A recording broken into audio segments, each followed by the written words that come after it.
Hello friends, bank Nifty expiry analysis video में आप सभी का स्वागत है। आज जून मंथ की एक्सपायरी थी और बैंक निफ्टी ने एक डिसेंट मूव दी है। तो आइए आज इस वीडियो में समझते हैं कि बैंक निफ्टी को एक्सपायरी के दिन कैसे ट्रेड किया जा सकता है, क्या कुछ सेटअप थे कि आज बैंक निफ्टी ने एक प्रॉफिटेबल ट्रेड दिया है। ठीक है, तो इस सेटअप को देखने के लिए और इस ट्रेड को, आज की एक्सपायरी को समझने के लिए आपको पिछले दिनों की ट्रेड के साथ इसको देखना पड़ेगा। ठीक है, तो पहली चीज़ तो बैंक निफ्टी जो मेरी प्रीवियस वीडियोस हैं मैंने उसमें डाल रखा है कि बैंक निफ्टी के लिए क्या सपोर्ट रेजिस्टेंस थे। ठीक है, आज मॉर्निंग में मैंने एक वीडियो बनाई थी बट उसको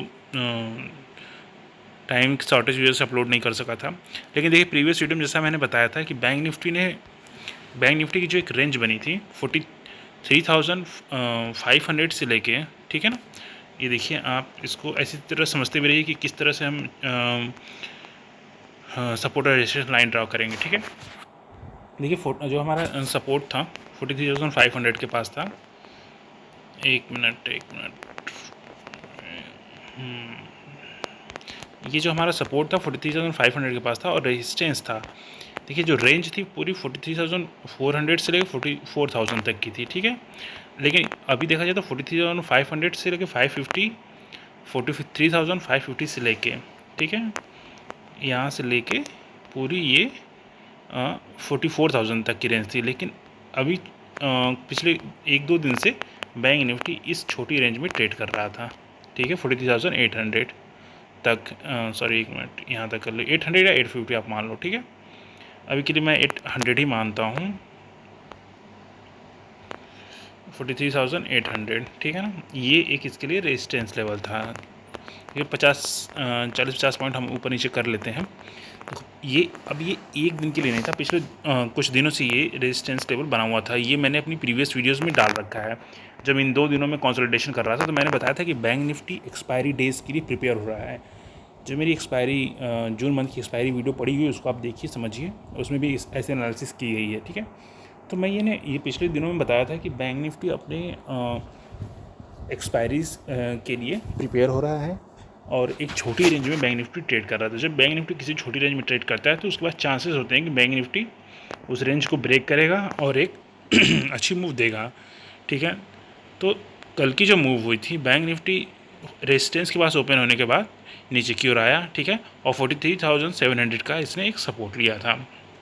अगर आप 43,700 पे एक सपोर्ट लिया, उसके बाद ये जो मूवमेंट थी कल की बहुत स्लो हो रही थी और ये 100 पॉइंट की ही मूव थी। देखिए, जितनी छोटी रेंज होगी उसके बाद बैंक निफ्टी निकलेगा तो उतना तेज़ निकलता है। ठीक है, 700 के पास सपोर्ट लिया।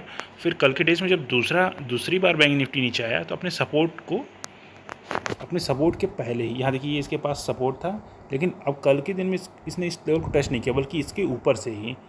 ठीक है ना, यहाँ देखो आप, ये पैटर्न बनाते हुए, कप एंड होल्ड पैटर्न बनाते हुए ये ऊपर की ओर निकल गया। ठीक है,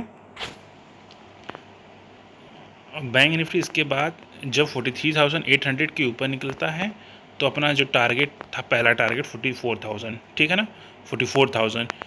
अब ये 44,000 जो इस पूरी रेंज थी 44,000 से लेकर 43,500 की, तो इस रेंज तक यहाँ तक आया बैंक निफ्टी, यहाँ कंसोलिडेशन किया है। ठीक है, अब चूँकि अप ट्रेंड में है बैंक निफ्टी, तो 44,000 से 43,900 कंसोलिडेशन किया, फिर कल के ही दिन में इसको निकाला और 43,200 तक गया था। ठीक है, अब देखिए कल की जो क्लोजिंग थी डे हाई की क्लोजिंग थी।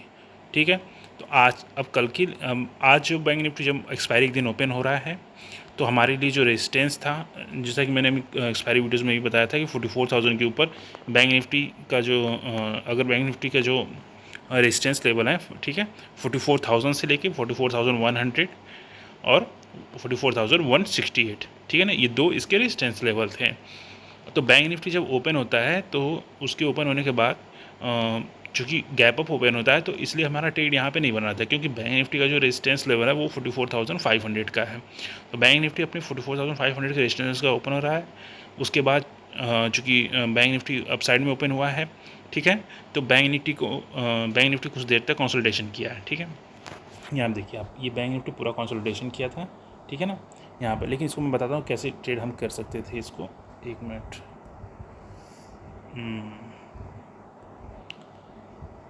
देखिए बैंक निफ्टी के लिए हमने ये बना लिया कि बैंक निफ्टी का सपोर्ट था 43,168 का, ठीक है। ये इसके लिए एक सपोर्ट था। कल की जो डे हाई था यही इसके लिए एक सपोर्ट का काम कर गया। और आज बैंक निफ्टी जब नीचे की ओर आया, ठीक है, यहाँ पे इसने अपने सपोर्ट को, ठीक है ना, सपोर्ट को रिस्पेक्ट किया। चूँकि अब ट्रेंड में है बैंक निफ्टी, तो अभी हमें बाई ऑन डिप पे ही फोकस करना है, ठीक है। तो बाई ऑन डिप की स्ट्रेटजी अपनानी है। यहाँ पे देखिए सेल्स पुट अभी नहीं लेनी थी। अगर हम सेल साइड के ट्रेड हम ले सकते थे, लेकिन अभी नहीं। अगर बैंक निफ्टी सपोज 44,000 के नीचे निकलता है, ठीक है ना, वो भी कंसोलिडेशन करने के बाद, या यहाँ पे इसी रेंज पे कंसोलिडेशन करने के बाद नीचे निकलता है, तो हमारा पहला टारगेट 44,000 का था।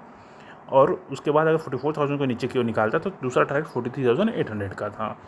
तो ये देखिए डाउन साइड का इस तरह का ट्रेड बन सकता था बैंक निफ्टी का, लेकिन चूँकि काफ़ी दिनों की कंसोलिडेशन के बाद अप साइड में निकाला था और मंथली एक्सपायरी थी, तो यहाँ पे बैंक निफ्टी ओपन होता है, ठीक है, अपने रेजिस्टेंस के पास कल के लेवल के पास आता है, वहाँ पे ये सपोर्ट लेता है। सपोर्ट लेने के बाद यहाँ पे देखिए अब आपका ट्रेड एक्टिव हो सकता था, ठीक है। यहाँ चूँकि दोबारा सपोर्ट किया, इसके नीचे नहीं गया तो ऊपर की ओर गया। इसके अलावा देखिए अगर आप यहाँ पे देखा जाए तो अब बैंक निफ्टी को यहाँ सबसे बेस्ट तरीका था कि यहाँ पे हम ट्रेड कर सकते थे 44,300 के पास, ठीक है। बैंक निफ्टी जब 44,300 के पास यहाँ पे एक बार आया, तो उसके बाद बैंक निफ्टी देखिए फिर वापस से कप एंड होल्डर पैटर्न बनाया, ठीक है। उसके बाद बैंक निफ्टी इस पैटर्न को बनाने के बाद ऊपर की साइड में ये निकालता है यहाँ पे। तो यहाँ पे देखिए हैमर कैंडल भी बनती है, ठीक है। इस कैंडल को आप देखिए, इस कैंडल को, ठीक है। ये जब भी हैमर कैंडल बनती है तो एक अच्छा मूव देके जाती है। तो बैंक निफ्टी 43,000 जब यहाँ पे कप एंड होल्ड पैटर्न बनाया, तो उसके बाद यहाँ 43,250 के पास यहाँ पे एक हैमर कैंडल या हैंगिंग मन कैंडल जो भी समझ लिया, और यहाँ पे एक पैटर्न बनाया। इस पैटर्न को के लिए बहुत एसएल हमारा बहुत छोटा सा था। यहाँ पे ये ट्रेड सबसे बेस्ट सेटअप था यहाँ पे ये ट्रेड एक्सिक्यूट करने का। इसके पहले भी एक्सिक्यूट किया जा सकता था क्योंकि यहाँ पे एक इनसाइड कैंडल भी बनी हुई थी, ठीक है। बट यहाँ पे सबसे बेस्ट था क्योंकि यहाँ से अगर ये इसके लिए एक रेजिस्टेंस लेवल था 44,300 डेज स्टार्टिंग में इसने यहाँ पे एक रेजिस्टेंस फेस किया था, वापस फिर नीचे आया, तो यहाँ पे ये इसके लिए एक एसएल का काम कर रहा था। फिर यहाँ से बैंक निफ्टी निकला तेज़ी से, एक मूव यहाँ कंसोलिडेशन किया, फिर वापस 44,420 के आसपास गया। तो ये एक अच्छी मूव कैप्चर की जा सकती थी, और ये मूव आप समझ लो कि 100 पॉइंट से एबव की मूव थी। क्योंकि आज बैंक निफ्टी की जो रेंज बनाई थी वो 200 से 250 पॉइंट की ही रेंज थी। अगर आप यहाँ से देखो 44,200 से लेके मैं अभी अगर इसको आप छोड़ दो 500 को, तो 250 से 300 पॉइंट की मूव थी, ठीक है। तो maximum time bank Nifty consolidation कर रहा था। आज निफ्टी जो है लीड कर रहा था, और निफ्टी ने बहुत अच्छी मूव दी थी, और ये बैंक निफ्टी को उसी वजह से बैंक निफ्टी भी होल्ड कर रहा था, ठीक है।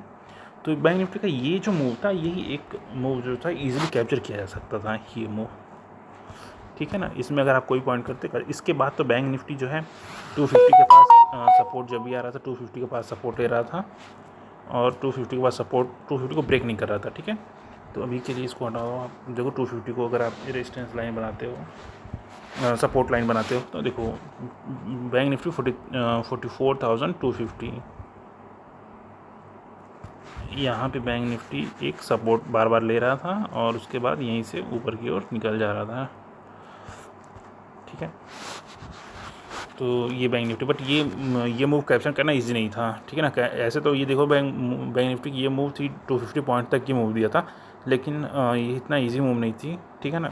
अगर आप इसको ट्रेड भी करते तो अगर सपोज़ यहाँ पे 250 पहले, चूँकि यहाँ इसने दो देखो यहाँ पे एक तो यहाँ पे मान लो आप, दूसरा यहाँ पे, फिर तीसरी बार जब यहाँ पे आया तो एक छोटा सा ऐसे लेके यहाँ पे ट्रेड किया जा सकता था। बट वही था कि अगर आपका पहले दिन में मॉर्निंग में प्रॉफिट हो गया है तो फिर इस रेंज में बीच में ट्रेड करने का कोई बहुत मतलब नहीं था। इसको ट्रेड करने का वही तभी मतलब था जब बैंक निफ्टी 44,550 के ऊपर निकल जाता, ठीक है ना। और ये यहाँ पे जब 44,500 के, अब इसके लिए एक रेजिस्टेंस का काम करेगा आने वाले दिनों में, ठीक है। ये इसके लिए अगर बैंक निफ्टी अब जो 44,500 के ऊपर निकलता है तो इसके ऊपर बैंक निफ्टी अच्छी मूव देगा, ठीक है। और इसके लिए सपोर्ट का काम क्या करेगा, बैंक निफ्टी के लिए सपोर्ट का काम अब हो जाएगा 44,250, 44,150, ठीक है, 168, ठीक है, ये दो इसके लिए सपोर्ट का काम करेंगे। तो बैंक निफ्टी पिछले कुछ दिनों से जो कंसोलिडेशन कर रहा था, एक्सपायरी के लिए ही कर रहा था। पिछली वीडियोस में मैंने डाल रखा है, आप उसको देखिए और टेक्निकल एनालिसिस को समझिए। जैसे आप टेक्निकल एनालिसिस को समझेंगे और उससे रिलेटेड चीज़ों पे काम करेंगे, प्रैक्टिस करेंगे, ट्रेडिंग डेज के दिन जिस दिन ट्रेड लेना है आपको उसको फॉलो करेंगे तो धीरे धीरे आपकी ट्रेड सक्सेसफुल होने लगेंगे, ठीक है। तो हमारे लिए अभी रेजिस्टेंस क्या है, 44,500 का रेजिस्टेंस बैंक निफ्टी ने बनाया है। अब बैंक निफ्टी को अभी हम क्या करेंगे, बाय ऑन डिप की स्ट्रेटजी पे काम करेंगे। बैंक निफ्टी जब भी सपोर्ट के पास आता है, ठीक है ना, तो एक वहाँ से रिवर्सल अप साइड मिलेगा, ठीक है। जैसे देखिए आज यहाँ पे लिया, ठीक है, फिर एक यहाँ मूव भी दिया बैंक निफ्टी, तो ये दो मूव था, ठीक है। हालांकि निफ्टी की मूव बहुत ही एक तरफा मूव थी। अगर किसी ने निफ्टी को ट्रेड किया हो तो इससे कहीं ईजी पॉइंट्स आज बने थे। तो टेक्निकल एनालिसिस समझने के लिए ये आज का ट्रेड बहुत सही है। आप अगर बैंक निफ्टी को डेली ट्रेड करो तो बेस्ट है। अगर 200 पॉइंट की भी मूव है तो अच्छी मूव कैसे हम निकाल सकते हैं, ये हमने इस वीडियो में समझा है। तो अभी ये आप ध्यान में रखना है कि अभी जब भी बैंक निफ्टी में सपोर्ट के पास आएगा तो उसको रिस्पेक्ट करेगा, और बैंक निफ्टी के लिए ये एक मूव थी, ठीक है ना। अब नई एक्सपायरी स्टार्ट होगी तो उसमें किस तरह से ट्रेड करना है, क्या सर्कमस्टांसेस बनेंगी, क्या बैंक निफ्टी पैटर्न बनाएगा, किस तरह की कैंडल्स पे हम ट्रेड ले सकते हैं, और इससे रिलेटेड जो भी टेक्निकल एनालिसिस होगी मैं इस चैनल पे पोस्ट करूँगा। तो गाइज़ आप इस चैनल को सब्सक्राइब कर लीजिए, ठीक है। और अभी के लिए bye bye, thank you, bye bye guys.